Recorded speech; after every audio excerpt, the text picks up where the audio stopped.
cours de la journée du 11 avril 2025, destinée à une rencontre professionnelle autour de la question des troubles du neurodéveloppement chez l'enfant, un atelier a été organisé, le parcours du parent extraordinaire. Cet atelier a été organisé sous forme d'un jeu de rôle pour guider la famille et un enfant qu'on a nommé au cours de cette journée Nino.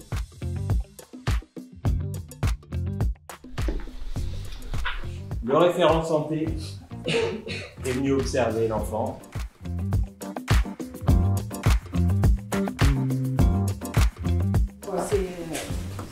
Les signes sont les mêmes, il n'y a pas vraiment d'évolution. D'accord. Chaque professionnel jouait son propre rôle pour guider la famille et un enfant qui avait 18 mois, qui présentait des signes d'appel. Le repérage a été réalisé par une intervenante de crèche dans ce scénario. Et entre le début et la fin de ce parcours, la famille a rencontré plus d'une vingtaine de personnes puisque ce petit Nino a été détecté à la crèche et finalement à sa 9e année, une orientation dans un institut spécialisé a été organisée. Allez, on le place ici, diagnostic.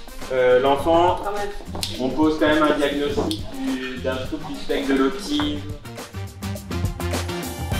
Cet atelier met en évidence le nombre d'intervenants et d'acteurs que rencontre une famille au cours de son parcours de parents extraordinaires qui accompagne un enfant avec des besoins particuliers. Au cours de ce scénario a pu être joué le passage entre des professionnels dits de premier recours et les professionnels dits du second recours.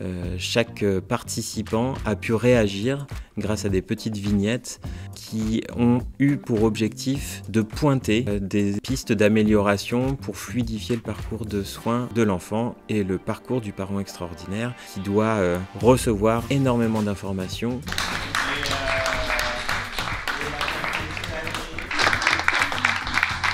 Le sentiment de la maman de Nino est d'avoir vécu un parcours du combattant pour trouver les bons interlocuteurs au bon moment tout en continuant à accompagner la vie quotidienne de son enfant.